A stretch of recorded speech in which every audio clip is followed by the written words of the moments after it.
अस्सलाम वालेकुम। First test discuss करते हैं जी, कूलम्स लॉ।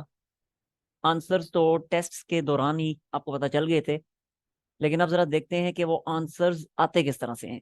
यानी सिंपलीफाई करते हैं, सॉल्व करते हैं और फाइनल आंसर्स तक पहुंचने की कोशिश करते हैं। देखिए, फर्स्ट एमसीक्यू है। Coulomb's force between the two charges is F if their separation is halved, तो नई फोर्स कितनी होगी। तो देखें, जरा सॉल्व करके देखते हैं। बहुत सिंपल, कूलम्स लॉ यूज कर लें। आपको पता है कूलम्स लॉ के मुताबिक F is equal to K Q1 Q2 divided by r square. मतलब ये हुआ कि जो कूलम्स फोर्स होती है चार्जेस के दरमियान, वो डिस्टेंस के स्क्वायर के इनवर्सली प्रोपोर्शनल होती है। अब बिल्कुल क्लियर है कि अगर डिस्टेंस हाफ होगा तो क्या होगा। तो देखें, नई फोर्स जो होगी F dash, that will be equal to K Q1 Q2। और अब डिस्टेंस हाफ हो चुका है तो ये बन जाएगा R/2 का होल स्क्वायर। तो अगले स्टेप में क्या आएगा, 2 का स्क्वायर 4, वो 4 ऊपर शिफ्ट हो जाएगा, तो 4K Q1 Q2 divided by r square. तो देखें जरा, न्यूमरेटर में 4 आ चुके हैं, तो इसका मतलब है फोर्स 4 टाइम्स हो जाएगी। अगर डिनोमिनेटर में 4 आता तो इसका मतलब है फोर्स 1/4 हो जाती, यानी F/4 हो जाती। लेकिन क्योंकि अभी न्यूमरेटर में 4 आया है, तो अभी जो फोर्स बनी है ये 4F बन गई है, यानी 4 टाइम्स हो गई है। So the correct answer is option option A. ठीक हो गया। सेकंड देखें। Two charges, 1 coulomb and 3 coulomb are placed at a certain separation. The ratio of the forces exerting on one another. देखें जरा, बहुत आसान है। कुल उसके न्यूटन लॉ के मुताबिक, न्यूटन थर्ड लॉ के मुताबिक, एक चार्ज दूसरे चार्ज पे जितनी फोर्स लगाएगा, दूसरा पहले पे भी उतनी फोर्स लगाएगा। क्योंकि न्यूटन थर्ड लॉ यही कहता है ना कि action and reaction are equal in magnitude but opposite in direction. तो उसके मुताबिक फिर 1 कूलम वाला 3 कूलम वाले पे जितनी फोर्स लगाएगा, 3 कूलम वाला 1 कूलम वाले पे भी उतना ही फोर्स लगाएगा। मैग्नीट्यूड दोनों के इक्वल होंगे, हाँ डायरेक्शन जरूर अपोजिट होंगी। तो खैर यहाँ पे हमसे रेशो पूछी है उनके फोर्सेस के मैग्नीट्यूड की, तो आंसर होगा 1:1, क्योंकि दोनों सेम मैग्नीट्यूड की फोर्सेस हैं। थर्ड देखें। By putting an insulator between two charges, Coulomb's force is halved. What is the value of the dielectric constant. कि डाइलेक्ट्रिक कांस्टेंट रखा है तो कूलम्स फोर्स हाफ हो चुकी है। देखें जरा again, Coulomb force F is equal to K की जगह मैं 4πε0 लिख देता हूँ। 4πε0 के 4πε0 Q1 Q2 divided by r square. अब चार्जेस सेम रखे हुए हैं, चार्जेस सेम रखे हैं। ये है कि उनके दरम्यान अब डाई इलेक्ट्रिक इंसर्ट कर दिया गया है। तो जब डाई इलेक्ट्रिक इंसर्ट कर दिया, तो अब जो नई फोर्स होगी that will be called force through medium, क्योंकि मीडियम बीच में इंसर्ट कर दिया ना। और साथ ही यहाँ पे क्या आ जाएगा, एप्सिलॉन नॉट के साथ एप्सिलॉन आर भी आ जाएगा। और Q1 Q2 divided by r square as it is लिखे। ठीक हो गया। लेकिन एमसीक्यू की स्टेटमेंट में उसने बताया हुआ है कि जो फोर्स है वो पहले वाली फोर्स का हाफ हो जाएगी। यानी ये फोर्स थ्रू मीडियम जो है, ये फोर्स थ्रू वैक्यूम का हाफ हो चुकी होगी। तो ये लिख दिया force through vacuum divided by 2। अब अगर मैं इन इक्वेशंस को नाम दे देता हूँ 1 और 2 का, और इनको अगर मैं डिवाइड करता हूँ तो बहुत आसान, इक्वेशन 1 ऊपर इक्वेशन 2 नीचे डिवाइड करूंगा तो देखें, ये फोर्स थ्रू वैक्यूम से कैंसिल, पूरा Q1 Q2 by r square इससे कैंसिल, 4πε0 4πε0 सब कैंसिल। राइट हैंड साइड पे क्या बचा, देखें राइट हैंड साइड पे बचा 1/1 डिवाइडेड बाई 1/2। ठीक हो गया। लेफ्ट हैंड साइड पे क्या, सॉरी ये लेफ्ट हैंड साइड ये बनी। राइट हैंड साइड पे क्या बना, राइट हैंड साइड पे बना 1/1 डिवाइडेड बाई 1/ε0 r। ठीक हो गया जी। और अगर दोनों साइडों को मैं इन्वर्ट करता हूं तो सिंपली ε0 r आ जाएगा 2 के इक्वल। सो करेक्ट आंसर हमारे पास क्या आएगा, देखते हैं जरा। Correct answer is correct answer is option ए।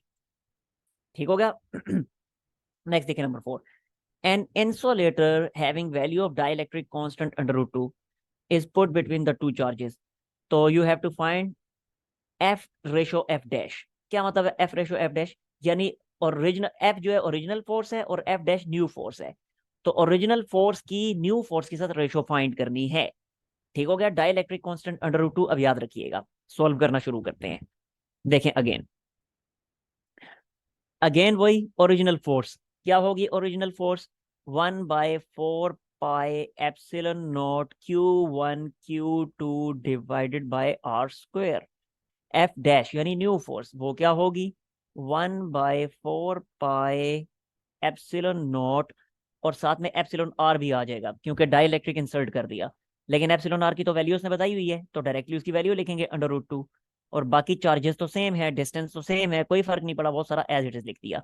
अब ये रेशो हमने फाइंड करनी है, एफ रेशो एफ डैश। ठीक है, तो देखें जरा, ये चीज सारी ऊपर, ये चीज सारी नीचे, डिवाइड करेंगे तो ये पूरा इससे कैंसिल, ये सारा इससे कैंसिल, ऊपर बना 1/1, नीचे बना 1/√2, तो रेशो क्या बनी, रेशो सिंपली बन गई √2। ठीक है जी। सो करेक्ट आंसर इज, क्या बना करेक्ट आंसर, देखते हैं। Correct answer is option B. ठीक है, नेक्स्ट देखिए number 5। Four charges of equal magnitude are put at the corners of the square to find the ratio F. Opposite corners पे जो charges हैं उनके दरमियान क्या फोर्स है, वो फोर्स, और एडजेसेंट कॉर्नर यानी एक ही कॉर्नर पे पड़े हुए जो दोनों चार्जेस हैं उनके दरमियान कितनी फोर्स है, इन दोनों फोर्सेस की रेशो फाइंड करनी है। ठीक हो गया जी। तो स्टार्ट करते हैं फिर। याद रखें कि चार्जेस किधर पड़े हैं, स्क्वायर के कॉर्नर्स पे। तो बहुत आसान काम है, ये भी कोई मुश्किल नहीं है। देखें जरा, ये है हमारे पास एक अदद स्क्वायर, और इस स्क्वायर के चारों कॉर्नर पे जो पड़े हुए चार्जेस हैं इनको हम नाम दे देंगे Q1, Q2, Q3 and Q4। और स्क्वायर का जो एज है उस एज को आप नाम दे दें R का। ये R है तो जाहिर तमाम एजेस R ही होंगे। अब जरा देखें, एक ही कॉर्नर पे पड़े हुए जो दो चार्जेस हैं इन दोनों चार्जेस के दरमियान क्या रेशो फोर्स होगी, यानी Q1 और Q2 के दरमियान क्या फोर्स है, F12, that will be equal to K Q1 Q2 divided by इनके दरमियान डिस्टेंस। डिस्टेंस कितना है इनके दरमियान, वही जो स्क्वायर के एज की लेंथ है यानी R, तो ये आ जाएगा R²। ठीक है जी। आगे मजीद जरा देखिएगा, फर्दर अब ये हो जाएगा, फर्दर अब ये हो जाएगा Q1 और Q3 जो हैं इनके दरमियान कितनी फोर्स है ये फाइंड करनी है। तो उसके लिए Q1 और Q3 के दरमियान जो डिस्टेंस है, ये डिस्टेंस हमें पता होना चाहिए। इस डिस्टेंस को मैं D का नाम दे देता हूँ, और ये डिस्टेंस पहले मैं फाइंड कर लेता हूँ बाय यूजिंग पाइथागोरस थ्योरम। तो पाइथागोरस थ्योरम के मुताबिक डी स्क्वायर किसके इक्वल आ जाएगा, पाइथागोरस थ्योरम के मुताबिक D square will be equal to R² plus R²। ठीक हो गया, यानी कि बन जाएगा 2R²। तो अब आसान हो गया Q1 और Q3 के दरमियान फोर्स फाइंड करना। तो देखें जरा, F13 क्या बनेगा, F13 हमारे पास आ जाएगा K Q1 charge Q3 charge divided by D², क्योंकि इनके दरमियान डिस्टेंस जो है वो D है ना, तो D² आएगा। लेकिन D² तो हम कैलकुलेट किए बैठे हैं, वो किसकी इक्वल है, वो 2R² के इक्वल है। तो नीचे यहाँ पे D² की जगह डायरेक्टली लिखेंगे 2R²। ठीक है, अब हमने रेशो कौन सी फाइंड करनी थी, ऑपोजिट चार्जेस के दरमियान फोर्स, सॉरी ऑपोजिट कॉर्नर वाले चार्जेस के दरमियान फोर्स, रेशो एक ही एज के चार्जेस के दरमियान फोर्स यानी F12। समझ आ गई बात की, यानी इस सारी चीज को ऊपर रखना है, इसे नीचे रखना है और डिवाइड कर देना है। तो बहुत आसान, अगेन के से कैंसिल, Q1 Q1 से कैंसिल, इसी तरह Q2 और Q3 कैंसिल। ये कैसे कैंसिल, क्योंकि हमें पता है कि ये सारे के सारे चार्जेस जो हैं इन तमाम कॉर्नर्स पे पड़े हुए उनका मैग्नीट्यूड सेम है, तो लिहाजा Q2 और Q3 का सेम मैग्नीट्यूड है, इसलिए कैंसिल आउट कर दिया। ऐसे ही R² और R² भी कैंसिल आउट हो जाएंगे। बाकी क्या बचा, बाकी बचा 1/1 डिवाइडेड बाय 1/2, सो आंसर आ जाएगा 2। So it is 2:1। ठीक है जी। तो देखें जरा क्या आंसर बनता है, 2:1। सो करेक्ट आंसर इज 2:1। ये 2:1 यहाँ पे मौजूद नहीं है, इसका मतलब है कैलकुलेशन में कोई मिस्टेक कर दी है। एक मिनट, दोबारा उसी पे चलते हैं और देखते हैं। देखें जी, आ, यहाँ पे अब ये जो बनती है रेशो 1/2R², 1/R², शायद रेशो मैंने उल्टी ले ली हो, दोबारा देख लेते हैं। क्वेश्चन में कौन सी रेशो मांगी हुई है, ऑपोजिट कॉर्नर्स के दरमियान, ऑपोजिट कॉर्नर्स, यस। हाँ मैंने बिल्कुल रेशो गलत ले ली ना, उल्टी रेशो ले ली। दोबारा इधर आए, ये देखें जरा, ये F13 ऊपर आएगा ना, तो ये 1/2 ऊपर आता है, इधर 1/2 आता है, इधर 1/1 आता है। ठीक हो गया, ये मिस्टेक कर दी थी, ये 1/2 और 1/1। अब ये बन जाएगा 1:2, क्योंकि F13 को ऊपर रखना था ना, F13 को ऊपर रखना था तो ऊपर तो 1/2 आएगा, नीचे फिर 1/1 आएगा, तो ये बनती है 1:2। सो करेक्ट आंसर इज, क्या बनेगा correct answer, correct answer is option B. Next आज नंबर 6 की तरफ। Consider two objects with charges 4 coulomb and 6 coulomb. What is the ratio of the new force to original force if they are touched and separated at the same distance? तो देखें एक charge 4 coulomb का है, दूसरा 6 coulomb का है। आपने ratio किस किस के दरमियान फाइंड करनी है? New force to original force. New force को ऊपर रखना है, ओरिजिनल फोर्स को नीचे रखना है। देखें जरा, पहले ओरिजिनल फोर्स देखें क्या बनेगी। ओरिजिनल फोर्स जो हमारे पास बनेगी के, एक चार्ज है 4 कूलम का, दूसरा 6 कूलम का, तो 4 6 कितना होता है? 24। 24 coulomb square divided by R square. ठीक है जी। अब न्यू फोर्स क्या होगी? उसके लिए न्यू चार्जेस का होना जरूरी है। तो देखें, अभी दोनों चार्जेस थे 4 कूलम और 6 कूलम के, 4 कूलम और 6 कूलम। जब इनको टच किया जाएगा तो हमें पता है कि चार्ज फ्लो करेगा हायर से लोअर कंसंट्रेशन की तरफ, और उस वक्त तक फ्लो करता रहेगा जब तक दोनों का मैग्नीट्यूड सेम नहीं हो जाता। अब दोनों का मैग्नीट्यूड सेम जो होगा वो क्या होगा? वो इन दोनों का एवरेज। तो 6 और 4 का एवरेज होता है 5। यानी जब तक दोनों का चार्ज 5 5 कूलम नहीं हो जाता उस वक्त तक चार्जेस फ्लो करते रहेंगे। तो हमें पता चल गया दो नए चार्जेस दोनों 5 5 कूलम के हैं, तो उनकी प्रोडक्ट बनेगी 25 coulomb square divided by R square. अब रेशो फाइंड कर लेते हैं। New force to original force, यानी न्यू फोर्स को ऊपर रखना है, ओरिजिनल फोर्स को नीचे रखना है, डिवाइड करना है। Cancel out, cancel out, cancel out. बाकी बचेगा 25/24। ठीक है, न्यू फोर्स ऊपर, ओरिजिनल फोर्स नीचे। तो 25/24। So our correct answer is option A. Next देखें। A charge capital Q is placed at the midpoint between the two charges of magnitude small q and 4q. What should be the value of capital Q for the system to be in equilibrium? इतना हिस्सा जो है इसको देखें, इतना आगे bracket में जो लिखा है वो यही क्वेश्चन लिखा हुआ है, लेकिन स्टेटमेंट डिफरेंट है। वो मैंने इसलिए लिख दी ताकि आप लोगों को आइडिया हो जाए कि यही सेम क्वेश्चन उस स्टेटमेंट के साथ भी पूछा जा सकता है। अभी जरा देखें, कैपिटल क्यू जो है वो स्मॉल क्यू और 4q के दरमियान में है। कहता है सिस्टम को इक्विलिब्रियम में लाना है, तो बताएं कैपिटल क्यू की वैल्यू क्या होगी। देखें बहुत आसान, यहाँ पे ड्रॉ कर देते हैं हम। ये हमारे पास आ गया चार्ज स्मॉल क्यू, ये आ गया 4q, और ये इनके सेंट्रल पॉइंट पे कहीं पे पड़ा हुआ है चार्ज कैपिटल क्यू। ठीक है, सिस्टम को लाना है इक्विलिब्रियम में। अगर सिस्टम को इक्विलिब्रियम में लाना है तो देखें कैपिटल क्यू का नेगेटिव होना जरूरी है। क्यों? क्योंकि क्योंकि ये क्यू और 4q तो पॉजिटिव है, ये तो एक दूसरे को रिपेल कर ही रहे हैं। तो अगर ये रिपेल कर रहे हैं तो कैपिटल क्यू जाहिर है इन दोनों को अट्रैक्ट करेगा, तो सिस्टम इक्विलिब्रियम में आएगा। वरना अगर कैपिटल क्यू भी पॉजिटिव हुआ तो वो तो इन दोनों को रिपेल करने लग जाएगा, तो वो तो फिर इक्विलिब्रियम में नहीं आ सकता सिस्टम। तो सिस्टम के इक्विलिब्रियम में आने के लिए अगर ये दोनों पॉजिटिव हैं तो कैपिटल क्यू का नेगेटिव होना जरूरी है। लें जी, कैपिटल क्यू का साइन तो हमें पता चल गया। अब कैपिटल क्यू की वैल्यू भी हम फाइंड कर लेते हैं। देखिएगा उसके लिए, देखें, अब इस स्मॉल क्यू को ये 4q कर रहा है रिपेल, तो स्मॉल क्यू और 4q के दरमियान जो फोर्स है उसको मैंने ये डिनोट कर दिया 4q/q। ये इन दोनों के दरमियान जो फोर्स है उसको मैंने इस चीज से डिनोट कर दिया। तो जरा गौर से देखिएगा, इस स्मॉल क्यू को 4q रिपेल कर रहे हैं। अगर सिस्टम ने इक्विलिब्रियम में आना है तो अब इसी स्मॉल क्यू को ये कैपिटल क्यू अट्रैक्ट करेगा, तब सिस्टम इक्विलिब्रियम में आएगा। तो स्मॉल कैपिटल क्यू और स्मॉल क्यू के दरमियान होगी अट्रैक्शन, लेकिन साथ ही साथ सिस्टम को इक्विलिब्रियम में रखने के लिए इन दोनों फोर्सेस का इक्वल होना जरूरी है। यानी इस स्मॉल क्यू को 4q जितनी फोर्स से रिपेल करेगा उतनी फोर्स से कैपिटल क्यू अट्रैक्ट करे, तब सिस्टम इक्विलिब्रियम में आएगा। ठीक है, तो इसलिए इन दोनों फोर्सेस का इक्वल होना जरूरी है सिस्टम के इक्विलिब्रियम में होने के लिए। बस जी, अब तो काम आसान हो गया। देखें, इन दोनों के दरमियान जो डिस्टेंस है q और 4q के दरमियान, इस डिस्टेंस को हम नाम दे देते हैं, क्या नाम दे देते हैं? r का। इसे r का नाम दे दिया। अब जरा देखें, तो 4q के लिए मैं क्या लिखूंगा? कूलम्स लॉ को ये लिखूंगा k into 4q into q divided by R square. ठीक है, अब q इसके लिए कूलम लॉ क्या होगा? q into capital Q into small q divided by इनके दरमियान डिस्टेंस। तो कितना डिस्टेंस है इनके दरमियान? जाहिर है r/2 डिस्टेंस है, तो ये आ जाएगा r/2 का स्क्वायर। r/2 का स्क्वायर। ठीक, अब जरा देखें, k और k कैंसिल, ये स्मॉल q और ये स्मॉल q कैंसिल, ये आर स्क्वायर और ये भी तो आर स्क्वायर बनेगा, ये भी कैंसिल। बाकी क्या बचेगा? बाकी यहाँ पे रह गया 4q, यहाँ पे रह गया 4q, और यहाँ पे क्या आएगा? ये 2 का स्क्वायर 4 बनेगा, वो ऊपर आके उसके मल्टीप्लाई होगा, तो ये बना 4 कैपिटल क्यू। अगेन 4 4 कैंसिल, तो कैपिटल क्यू किसके इक्वल आया? कैपिटल क्यू स्मॉल क्यू के इक्वल आया। लेकिन हमें क्योंकि बताया गया, ऊपर हमने जज कर लिया था पहले से ही कि कैपिटल क्यू का नेगेटिव होना जरूरी है, so capital Q will be equal to minus small Q. This is our answer. ठीक है, देखते हैं जी ऑप्शन कौन सा बनता है।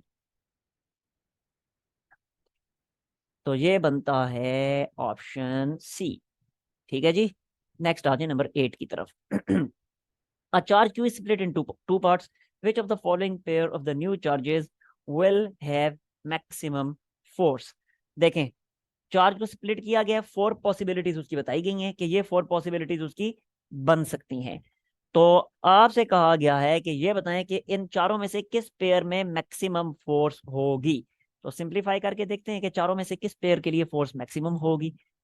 देखें जरा, एक पेयर बन रहा है Q/8, जो उसने ऑप्शंस में लिखे हैं Q/8 एंड 7Q/8। दूसरा पेयर जो उसने लिखा है वो है Q/3 एंड 2Q/3।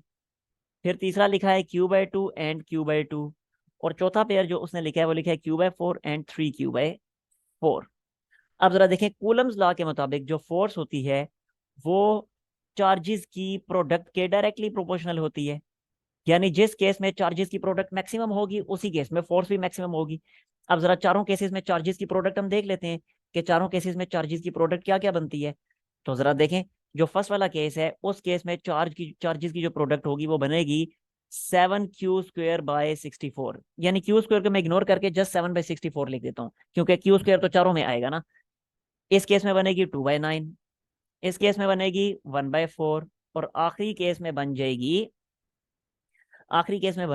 3/16। अब जरा देखें, चारों केसेस में से किस केस में फ्रैक्शन मैक्सिमम है। अभी नहीं समझ आ रही ना, कोई बात नहीं, हम ऐसे करते हैं कि सबका न्यूमरेटर सेम बना देते हैं, सबका न्यूमरेटर 1 बना देते हैं। इसका तो ऑलरेडी 1 है, कोई छेड़छाड़ नहीं करेंगे। इसको देखें, इसका न्यूमरेटर अगर 1 बनाना है तो 2 से जो है कटिंग करनी पड़ेगी, तो बनेगा 1/4.5। ठीक है, इस केस में न्यूमरेटर 1 बनाना है तो 7 से कटिंग करनी पड़ेगी, तो क्या बनेगा, ये बनेगा 1/9 पॉइंट समथिंग बनेगा। मैं 9.1 लिख देता हूँ, कोई बात नहीं, ये तो ऑलरेडी 1/4 है, कोई छेड़खानी नहीं करनी। लास्ट वाला देखें, यहाँ पे क्या बनेगा, 3 के टेबल से कटिंग करेंगे तो ये बन जाएगा 1/5 पॉइंट समथिंग बनेगा, तो मैं 5.1 कर देता हूँ। ठीक है, अब जरा देखें कौन सा फ्रैक्शन मैक्सिमम है। जिसका डिनोमिनेटर मिनिमम है वही मैक्सिमम फ्रैक्शन है। तो डिनोमिनेटर इसका मिनिमम है, so this is maximum fraction. तो इस केस में अगर फ्रैक्शन मैक्सिमम तो चार्जेस की प्रोडक्ट मैक्सिमम आ रही है, और जब चार्जेस की प्रोडक्ट मैक्सिमम तो कूलम्स लॉ के मुताबिक फोर्स भी मैक्सिमम। आगे समझ बात की। तो correct answer is option C. Correct answer is option C. लें जी, ठीक है, नेक्स्ट देखें number 9। A charge Q1 exerts some force on second charge Q2. If a third charge Q3 is brought near them, force of Q1 on Q2 will dash in magnitude. कोई फर्क नहीं पड़ेगा, it remains same. क्योंकि याद रखें, दो charges एक दूसरे पे अगर एक स्पेसिफिक फोर्स एक्सर्ट कर रहे हैं तो उनके करीब अगर हम तीसरा चार्ज लेके आते हैं तो तीसरे चार्ज के आने से इन दोनों की पहले वाले चार्जेस की आपस की फोर्स में कोई फर्क नहीं पड़ेगा। इसी तरह अगर तीसरा चार्ज भी पहले से इनके पास पड़ा हुआ था तो उस तीसरे चार्ज को अवे ले जाने से भी उन पहले वाले दोनों चार्जेस की आपस की फोर्स पे कोई फर्क नहीं पड़ेगा, आपस की फोर्स उनकी सेम रहेगी, रिमेन सेम। ठीक है ji, option C is the correct one. Next देखें number 10। Two charges +2 coulomb and +6 coulomb exert repulsive force of 12 Newton on one another.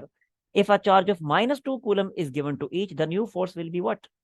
बहुत आसान, देखें जरा, अगर -2 कूलम का चार्ज में इस +6 वाले में ऐड करता हूं तो ये +6 से हो जाएगा +4। इसी तरह -2 वाला इसमें ऐड करता हूं +2 वाले में तो ये हो जाएगा 0। अब देखें, नए चार्जेस बने 0 एंड +4, तो नए चार्जेस की प्रोडक्ट क्या बनी, नए चार्जेस की प्रोडक्ट बन गई 0।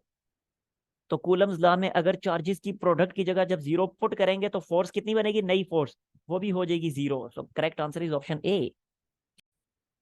अच्छा, अब हम आते हैं एमसीक्यू नंबर 11 की तरफ। The force distance graph between the 2 point charges is.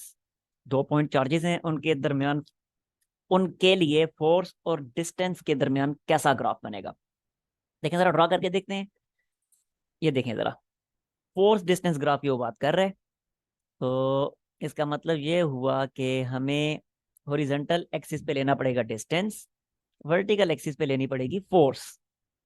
ठीक हो गया। अच्छा, अब ग्राफ जब हमने ड्रॉ करना है तो ग्राफ तो ड्रॉ होता है ना किसी कोई बेसिक इक्वेशन हमारे पास होती है, इक्वेशन की मदद से ग्राफ ड्रॉ होता है।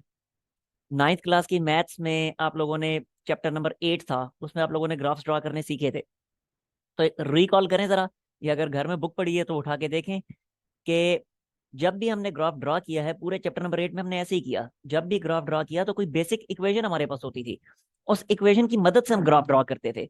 तो यहाँ भी तो कोई ना कोई इक्वेशन होगी ना फोर्स और डिस्प्लेसमेंट के दरमियान। अब फोर्स है पॉइंट चार्जेस के दरमियान, तो पॉइंट चार्जेस के दरमियान जो फोर्स होती है वो तो कूलम्स फोर्स होती है। तो ये आ गई, उसके लिए फिर होगा Coulomb's law, K Q1 Q2 / R²। तो फिर कूलम्स लॉ के मुताबिक बड़ी क्लियर सी बात है कि F is proportional to, inversely proportional to R²। ये हमारे पास आ गई वो बेसिक इक्वेशन। इक्वेशन तो वैसे वो है, इसको इक्वेशन तो नहीं कहेंगे लेकिन अपनी समझ के लिए हम इसको इक्वेशन कह देते हैं। तो ये आ गई वो बेसिक इक्वेशन जिसको यूज करके हमने ग्राफ ड्रा करना है। अब जरा देखिएगा, ग्राफ हमने ड्रा करना है फोर्स और डिस्प्लेसमेंट के दरमियान। तो यहाँ पे फोर्स की पावर 1 है, डिस्प्लेसमेंट की पावर 2 है, और है भी न्यूमिरेटर में। तो जब इस तरह की सिचुएशन होगी तो ग्राफ किस तरह का बनेगा। पावर्स को चलें अभी फिलहाल हम इग्नोर करते हैं, नेक्स्ट एमसीक्यू में पावर्स को डिस्कस करेंगे। ये बात याद रखें कि जिन दो पैरामीटर्स के दरमियान ग्राफ ड्रा हो रहा होता है, अगर इस तरह की सिचुएशन बने कि एक पैरामीटर न्यूमिरेटर में है और दूसरा पैरामीटर डिनोमिनेटर में है, तो इस तरह की सिचुएशन में जो ग्राफ ड्रा होता है वो इस तरह का ग्राफ ड्रा होता है, लाइक इस तरह से। ठीक हो गया। इससे मिलती जुलती जो मैथमेटिकल फॉर्म है वो ये होती है, x is inversely proportional to y²। तो x inversely proportional to y² का जो ग्राफ होता है वो हमेशा इस तरह का होता है। ये अब आप लोगों ने याद रखना है। अब ये ज़ाहिर मैं मैथ्स तो नहीं पढ़ा रहा आप लोगों को, क्योंकि अब ये बेसिक ये समझाना शुरू कर दिए ग्राफ कैसे बनता है तो वीडियो बहुत लंबी हो जाएगी। और वैसे भी इतना बहुत ज़्यादा आपको जरूरत नहीं पड़ने वाला मेडिकल वालों को। और जहाँ तक मैथ वालों की बात है तो मैथ्स वालों को तो ये पहले से पता है। तो ये देखें जरा, x inversely proportional to y² का ग्राफ इस तरह का होता है। ठीक है, यानी एक्स एक्स ये y एक्सिस है, ये x एक्सिस है, तो ग्राफ इस तरह का होगा। अब यहाँ भी ऐसे ही है ना कि x और y, यानी एक पैरामीटर न्यूमिनेटर में है, दूसरा पैरामीटर डिनोमिनेटर में है। तो ऐसी सिचुएशन में ग्राफ फिर इस तरह का बनता है। यहाँ भी वही चीज है कि जिन दो पैरामीटर्स के दरमियान ग्राफ ड्रा करना है उनमें से एक न्यूमिनेटर में है, दूसरा डिनोमिनेटर में, तो ग्राफ इस तरह का बनेगा। और इस तरह के ग्राफ को कहा जाता है हाइपरबोलिक ग्राफ। ये शेप जो है, इस शेप को हाइपरबोला कहा जाता है। ठीक हो गया। So this is hyperbolic graph. तो देखते हैं जरा ऑप्शन कौन सा बनता है। तो देखें जी, ये जो ऑप्शन हमारे पास बनेगा, yes, hyperbolic graph, this is option D. ठीक हो गया। ओके जी, अब चलते हैं हम एमसीक्यू नंबर 12 की तरफ। The graph between Coulomb's force and square of distance is. पहले ऊपर वाले एमसीक्यू में क्या था, graph between Coulomb's force and distance. अब कूलम्स फोर्स और स्क्वायर ऑफ डिस्टेंस, इनके दरमियान ग्राफ ड्रा करना है। अब एक पैरामीटर फोर्स है और दूसरा डिस्टेंस नहीं है बल्कि डिस्टेंस का स्क्वायर है। ठीक है, तो खैर देखें जरा, देखिएगा जरा, अगेन एक पैरामीटर मैंने ले लिया फोर्स जो कि वर्टिकल एक्सिस पे होगा, जाहिर सी बात है, और दूसरा पैरामीटर है distance square. Now the second parameter is not distance, it is distance square. अब इनके दरमियान ग्राफ किस तरह का ड्रा होगा। देखें अगेन वही, ये बेसिक इक्वेशन है कूलम्स लॉ से जो हमें मिली, इसको यूज करके ग्राफ ड्रा करना होता है। जरा गौर से देखें, अगेन जिन दो पैरामीटर्स के दरमियान ग्राफ ड्रा करना है उनमें एक पैरामीटर न्यूमिनेटर में है, दूसरा डिनोमिनेटर में है। तो अभी तो मैंने आपको बताया कि ग्राफ जब ड्रा होगा इस तरह की सिचुएशन में तो कैसा ग्राफ ड्रा होगा, हमेशा पैराबोलिक ग्राफ ड्रा होगा, लाइक इस तरह से करके। ठीक हो गया। फर्क अलबत्ता क्या है, ऊपर वाले ग्राफ और नीचे वाले ग्राफ में फर्क क्या है। ऊपर वाला जो ग्राफ है उसकी डेप्थ ज्यादा है, वो ज्यादा डीप ग्राफ होगा। ये जो ग्राफ है इसकी डेप्थ कम है। समझ आ गई है, वो ज्यादा डीप होगा, ये कम डीप होगा। अब इसके पीछे क्या लॉजिक है, लॉजिक तो जाहिर है मैं नहीं बताऊंगा, जस्ट मैं आपको याद रखने के लिए एक निशानी बता रहा हूँ कि जब इस तरह की सिचुएशन अब बन जाए कि जिन दो पैरामीटर्स के दरमियान आपने ग्राफ ड्रा करना है, वो तो चीज क्लियर होगी ना कि एक न्यूमिनेटर दूसरा डिनोमिनेटर में, तो ग्राफ जो है वो हाइपरबोलिक बनेगा, वो बात तो क्लियर होगी। अब सवाल ये है ना कि किस केस में ज्यादा डीप ग्राफ बनेगा और किस केस में कम डीप ग्राफ बनेगा। तो जिस सिचुएशन में इस तरह से है कि जिन दो पैरामीटर्स के दरमियान ग्राफ ड्रा कर रहे हैं उन दोनों पैरामीटर्स की पावर्स डिफरेंट हैं, तो उस तरह की सिचुएशन में ग्राफ जो है वो ज्यादा डीप बनेगा। लेकिन जिन दो पैरामीटर्स के दरमियान ग्राफ ड्रा कर रहे हैं उन दोनों की पावर सेम है, तो अब कम डीप ग्राफ बनेगा। जरा गौर से देखें ना, इसके मुताबिक अब ग्राफ आप ड्रा कर रहे हैं फोर्स और डिस्प्लेसमेंट स्क्वायर के दरमियान। तो देखें फोर्स की भी पावर 1 है इक्वेशन में, और दूसरा पैरामीटर है डिस्टेंस स्क्वायर। तो डिस्टेंस स्क्वायर जो है, डिस्टेंस स्क्वायर पूरे का पूरा, इस सारे की भी तो होल पावर 1 है, इसलिए ग्राफ जो है उसकी डेप्थ कम होगी, हाइपरबोलिक की लेकिन डेप्थ कम होगी। समझ आ गई बात की। तो यहाँ पे मैं लिख भी देता हूँ, this is more deep, this is more deep, और जो दूसरे वाला है that is less deep, less deep, लेकिन होगा हाइपरबोलिक ही। ठीक हो गया। तो खैर इसका भी आंसर ऑप्शन डी ही बनेगा। सो correct answer is option D. ठीक है जी। नेक्स्ट आते हैं 13th एमसीक्यू की तरफ। कहता है the graph between the Coulomb's force and reciprocal of distance is. Coulomb's force और रेसिप्रोकल ऑफ डिस्टेंस के दरमियान कैसा ग्राफ बनेगा। अब ये भी देख लेते हैं। तो देखें जी, एक दफा फिर जो बेसिक इक्वेशन है वो तो कूलम्स लॉ से हमें मिल गई। वो बेसिक इक्वेशन यही है, F is proportion inversely proportional to R square. Okay, अब ग्राफ ड्रा करना है किस किस के दरमियान, फोर्स और रेसिप्रोकल ऑफ डिस्टेंस के दरमियान। तो वर्टिकल एक्सिस पे आएगी फोर्स और हॉरिजॉन्टल एक्सिस पे आएगा रेसिप्रोकल ऑफ डिस्टेंस, यानी 1/r। ठीक हो गया।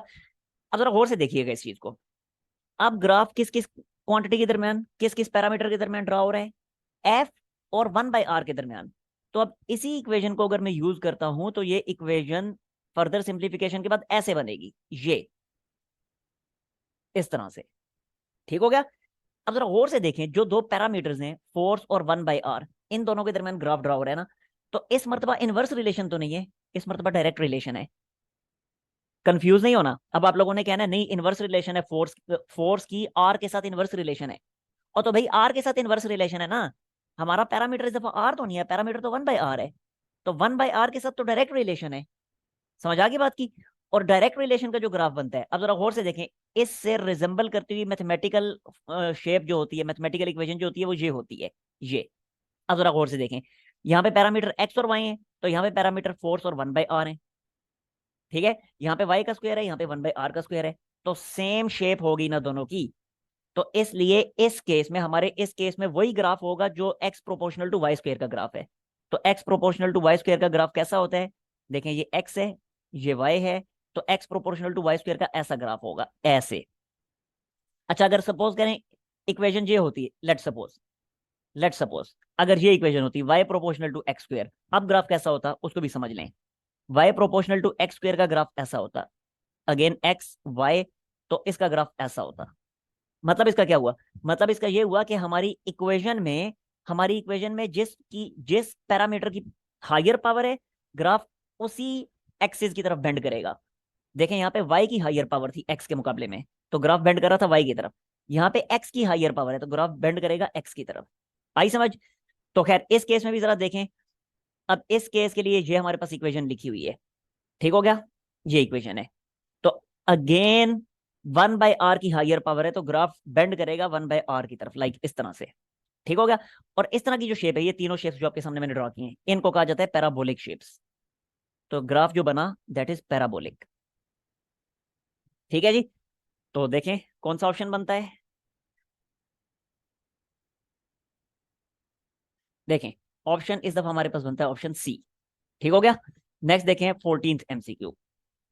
अब यहाँ पे कहता है 14th एमसीक्यू में, the graph between Coulomb's force and reciprocal of square of distance. इस दफा ग्राफ किस किस के दरमियान है, फोर्स और डिस्टेंस के स्क्वायर के रेसिप्रोकल के दरमियान। यानी कि अब ये वाली सिचुएशन बन गई है, ये देखें जरा, लाइक ऐसे करके, ये फोर्स और अब डिस्टेंस के रेसिप्रोकल का स्क्वायर, ये इन दोनों के दरमियान ग्राफ ड्रा करना है। ठीक है। बेसिक इक्वेशन फिर से वही जो कूलम्स लॉ से हमें मिली हुई है। अब जरा और से देखिएगा एक दफा फिर। अब जिन दो पैरामीटर्स के दरमियान हमने ग्राफ ड्रा करना है, पैरामीटर कौन कौन से हैं, फोर्स और 1/r स्क्वायर, फोर्स और 1/r स्क्वायर। अब फोर्स और 1/r स्क्वायर को अगर मैं इक्वेशन में देखता हूं तो देखें फोर्स की भी पावर 1 है, और ये जो पूरा 1/r स्क्वायर है इस सारे की भी पावर 1 है। दोनों की सेम पावर्स होगी। तो जब, और है भी डायरेक्ट रिलेशन, क्योंकि 1/r स्क्वायर के साथ फोर्स की डायरेक्ट रिलेशन है। फिर से कंफ्यूज नहीं होना, मैं फिर बता रहा हूँ, फोर्स की r के साथ तो इनवर्स रिलेशन है, लेकिन 1/r स्क्वायर के साथ डायरेक्ट रिलेशन है। और हमारा पैरामीटर भी तो 1/r स्क्वायर ही है ना। ठीक है। तो इसलिए जब डायरेक्ट रिलेशन और पावर्स भी सेम, तो इनसे रिजेंबल करती हुई जो मैथमेटिकल फॉर्म है वो ये वाली है, x proportional to Y, X proportional to Y. देखें यहाँ पे x की भी पावर 1, y की भी पावर 1। तो इनका जो ग्राफ होता है वो हमेशा स्ट्रेट लाइन ग्राफ होता है, ऐसे। ठीक है ना। तो जैसे यहाँ पे एक्स और वाई के दरमियान डायरेक्ट रिलेशन भी और पावर 1 1 भी है दोनों की, तो यहाँ पे भी तो देखें फोर्स और 1/r² के दरमियान भी तो डायरेक्ट रिलेशन है और दोनों की पावर 1 1 है। तो इसलिए इनका भी जो ग्राफ बनेगा that will be a straight line graph like this. ठीक हो गया जी। तो ऑप्शन हमारा कौन सा बना फिर? ऑप्शन बनता है ऑप्शन ए। ठीक। ओके जी, लास्ट एमसीक्यू देखें। कहता है outermost electrons are remove from atoms of soap bubble. तो क्या होगा? तो सोप बबल का जो रेडियस है उस पर क्या फर्क पड़ेगा? देखें बड़ा सिंपल है। अब सोप बबल के एटम्स ने इलेक्ट्रॉन्स रिमूव करने शुरू कर, इलेक्ट्रॉन्स रिलीज करने शुरू कर दिए। इलेक्ट्रॉन जब रिलीज होंगे तो atom overall negatively charge ion में कन्वर्ट हो जाएगा। अब सोप बबल के सारे एटम्स इलेक्ट्रॉन रिलीज करते जा रहे हैं और नेगेटिवली चार्ज आयंस में कन्वर्ट हो रहे हैं। तो होगा क्या? होगा ये कि वो सारे नेगेटिवली चार्ज आयंस एक दूसरे को रिपेल करना शुरू करेंगे। तो जब रिपेल करेंगे तो सोप बबल जो है, सोप बबल क्या करेगा? उसका उसका साइज इंक्रीज करना शुरू हो जाएगा। यानी उसका वॉल्यूम भी इंक्रीज करेगा, उसका एरिया भी इंक्रीज करेगा, उसका रेडियस भी इंक्रीज करेगा, उसका डायमीटर भी इंक्रीज करेगा। यहाँ पे इस केस में हमसे रेडियस का पूछा है, तो रेडियस इंक्रीज कर रहा है, सो correct answer is option A. ठीक हो गया जी। तो ये थे हमारे पास टेस्ट नंबर 1 के एमसीक्यूज। तो नेक्स्ट लेक्चर में इंशाल्लाह हम सेकंड टेस्ट के एमसीक्यूज देखेंगे। तब तक के लिए अल्लाह हाफिज।